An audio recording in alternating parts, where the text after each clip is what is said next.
Bien, volvamos a temas nacionales, ya uno que ha estado al centro de la polémica, porque finalmente Rodrigo Rojas Vade va a mantener en suspenso su retorno a la convención a la espera de lo que resuelva el Congreso. Sin embargo, su eventual regreso ha generado una interrogante. ¿Se desprestigia o no el trabajo de los convencionales con su llegada? Es parte de lo que queremos hablar con la abogada constitucionalista Marisol Peña, académica de la Universidad del Desarrollo y expresidenta además del Tribunal Constitucional. Muchísimas gracias, Marisol, por estar con nosotros y muy bienvenida. Buenos días. Encantada, Carla. Hola, muy buenos días a todos.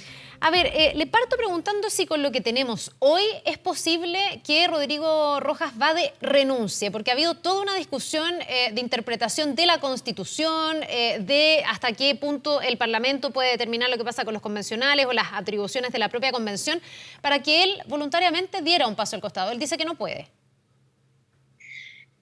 Yo creo que en este caso tiene razón Rodrigo Rojas Vade, no puede renunciar conforme a las disposiciones constitucionales actualmente vigentes. Y lo que ocurre concretamente es que la Constitución muestra un vacío normativo, porque si bien el Estatuto de los Convencionales Constituyentes se remite al de los parlamentarios en materia de renuncia y permite que estos últimos puedan renunciar en consecuencia por una enfermedad grave calificada por el Tribunal Constitucional, no se hizo la adecuación correspondiente entre las atribuciones precisas del Tribunal Constitucional para que éste tuviera la competencia para calificar la renuncia. Perdón, entonces, Marisol, perdón, ¿podría ser entonces que Rodrigo Rojas Vade fuera al Tribunal Constitucional, le dijera quiero renunciar porque tengo una enfermedad grave, pero el Tribunal Constitucional tuviera que declararse incompetente? ¿No tiene esa competencia? Si yo integrara hoy día el Tribunal Constitucional, votaría por la incompetencia. Ya. ¿Y por qué razón? Porque, como digo, la posibilidad de renuncia de los parlamentarios calificada por el Tribunal Constitucional aparece mencionada en el Estatuto de los Parlamentarios, pero luego es replicada como una atribución especial, específica del Tribunal Constitucional. Y si hay algo que el Tribunal Constitucional ha dicho en su jurisprudencia a lo largo del tiempo, es que es muy respetuoso de la competencia específica, precisa, que le hayan atribuido las normas constitucionales. ¿Cómo está, Marisol? Muy buenos días. Es bien importante ese... Hola, Nicolás. ¿Qué tal? Es muy importante ese punto, porque la ley aplica, y eso es lo que está en la ley, a parlamentarios, o sea, diputados, senadores. No habla de convencionales constituyentes porque ahí se genera... no se puede interpretar, digamos, no se puede pasar a cualquier persona, y también entendiendo que el Congreso es totalmente independiente de la Convención Constitucional y uno también. Así que por ese lado es un buen punto, y ahí lo que usted aclara con respecto al Tribunal Constitucional. Ahora, tengo una pregunta más bien de detalle, que ha sido también parte de la discusión de algunos convencionales constituyentes y del propio Rojas Vade. Esta enfermedad grave, para renunciar, sabemos, en el caso de parlamentarios, ¿tiene que ser inhabilitante? ¿Ese es también un requisito, podríamos decir, de esto? No lo dice expresamente la Constitución cuando se remite al esquema de renuncia de los parlamentarios. Concretamente, la norma final del artículo 60 dice que los diputados y senadores podrán renunciar a su cargo cuando les afecte una enfermedad grave que les impida desempeñarlos. Vale decir, el requisito que tiene que tener esta enfermedad grave es que tiene que ser inhabilitante para el desempeño del cargo. Y ahí también ciertamente se ha abierto toda una polémica en el caso de Rodrigo Rojas Vade. ¿Hasta qué punto las enfermedades de que padece, que al parecer no es una sola, son inhabilitantes para que él pueda concurrir, aportar y votar las propuestas de norma constitucional? Por eso que es tan importante que esta calificación, que va a impedir que una persona que haya sido elegida por la ciudadanía desempeñe el cargo para el cual fue electa, sea realizada por un órgano de la mayor jerarquía.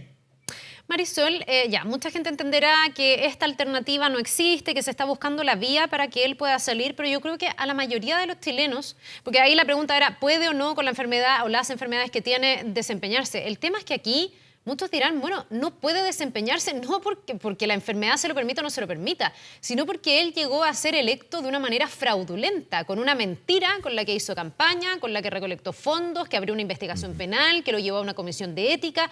Entonces, habrá muchos televidentes a esta hora que dicen, bueno, yo por cosas bastante menos graves pierdo mi trabajo. dejo de recibir un sueldo. Resulta que este caballero defraudó, sigue recibiendo la dieta, estamos viendo cómo hacer que él renuncie, pero ¿por qué no lo expulsan? ¿Por qué no hay una sanción? Esa institucionalidad no existe, no hay una sanción en el fondo prevista para casos donde haya alguna irregularidad, un delito, algo que cometa, en este caso, el convencional o un diputado o un senador.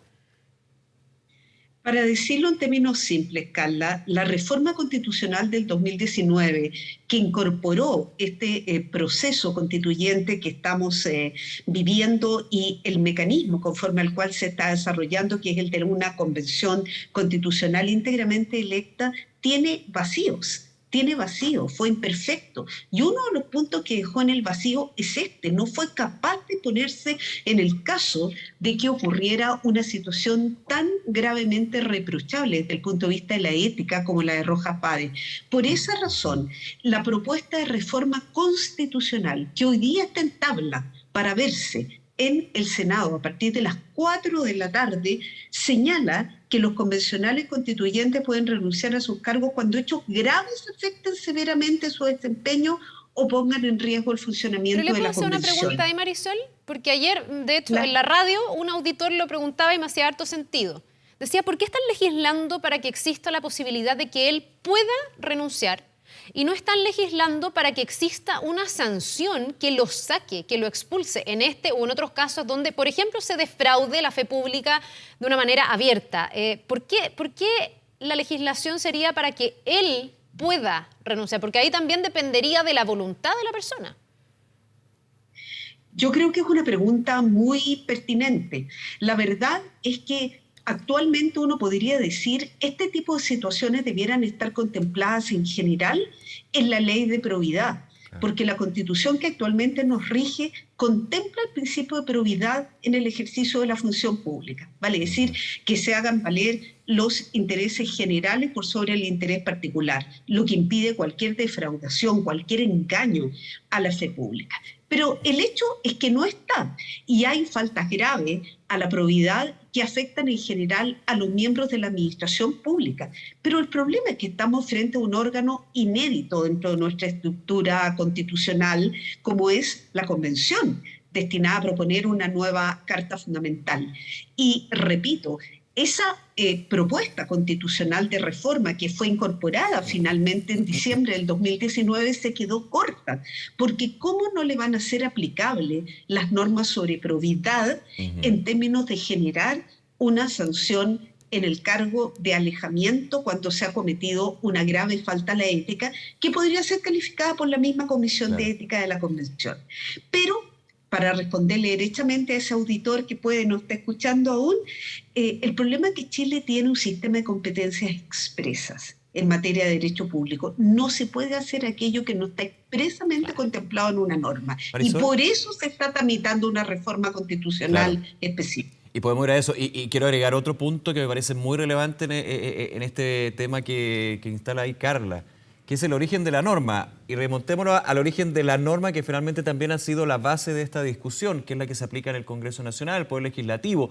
De hecho, muchos decían, bueno, entonces no se puede expulsar, no puede renunciar un parlamentario si no es por una enfermedad grave. Y el origen de esa norma, finalmente el por qué es así, es principalmente también que tiene un elemento político, para que no haya ningún tipo de presión para el desempeño de la labor de ese parlamentario. Entonces, si nos remontamos al origen de la norma, hay un punto que también tiene que ser o abordado de otra manera, pero evidentemente tiene un fin también, evitar presiones sobre el Poder Legislativo, entendiendo a aquellos quienes tienen representación popular. Yo creo que eso es absolutamente cierto. Ahora, en el caso de los convencionales constituyentes, a mí no me haría sentido intentar velar por la independencia de su función cuando precisamente un órgano constituyente tiene que estar permeado por la influencia de la opinión pública. Si no, no se entendería que la propia Convención Constitucional hubiese abierto un proceso de participación popular que básicamente se expresó en la presentación de diversas iniciativas populares de normas. Entonces, aquí se aplica el viejo adagio, pero al revés, donde existe la misma disposición, no exactamente debemos arribar a la misma solución. Por eso que la analogía en el derecho público debe ser aplicada con extremo cuidado, porque las situaciones son distintas dependiendo del órgano de que se trate. ¿Por qué el Senado, cree usted, Marisol, no sé si esto es opinable o hay una razón, por qué el Senado se ha demorado tanto? Esto de Rojas Vade se sabe desde septiembre del año pasado. Él sigue manteniendo su dieta, dice que la dona y él dice que ahora se ve obligado a retornar. La verdad es que no sabemos por qué elige este momento porque ha estado sin ir y sin trabajar en la convención durante todos estos meses. ¿Por qué el Senado no le dio una tramitación más expedita a esto que es tan relevante y que es una señal, además, insisto, de probidad, de ética para una ciudadanía que obviamente se pregunta por qué puede mantenerse en su cargo una persona así de cuestionada? Bueno, esa pregunta, Carla, entra dentro del campo de las hipótesis, pero yo me atrevería a decir, en primer lugar, que el Senado, como la propia Convención Constitucional, no fueron conscientes de las deficiencias que tuvo la reforma constitucional. ¿Sí? Sí, perdone que la interrumpa. Si puede seguir con nosotros en línea, en contacto, está muy interesante la conversación, ¿Sí? por eso queremos, pero tenemos que ir a una información de último minuto. Pero estábamos conversando con Marisol Peña, académica de la Universidad del Desarrollo, expresidenta del Tribunal Constitucional, sobre los temas de la Convención Constitucional. Marisol, muchísimas gracias por esperarnos y seguir conectada. Ahí estábamos con la noticia del minuto, justamente, así que muchas gracias por eso. Bueno, difícil abstraerse a la noticia del minuto, muy importante, o si no vamos a estar interrumpiendo, estoy segura, por los temas de Ucrania y la guerra. Claro. Pero tratando de retomar un poco la pregunta que ustedes me hacían, ¿por qué el Senado se habría demorado tanto en tramitar esta reforma constitucional que regule la posibilidad de que un convencional renuncie? Que en este caso parece una ley hecha precisamente a modo de un traje a medida de Rojas Vade. Creo que esto entra en el campo hipotético, pero en primer lugar yo diría que podríamos formular una primera hipótesis en orden a que el Senado trató de marcar desde la instalación de la Convención Constitucional una separación. Esto es, dejar a la Convención haciendo su trabajo y concentrarse exclusivamente en el trabajo legislativo. En segundo lugar, en el momento en que la Convención empieza a funcionar, había varias prioridades legislativas, entre las cuales, no nos olvidemos, una de las más importantes era el tema del cuarto retiro de los fondos previsionales, claro, tanto en las AFP como en las compañías de seguro por la vía de las rentas vitalicias. Por lo tanto, diríamos, no era el momento de abordar este tema.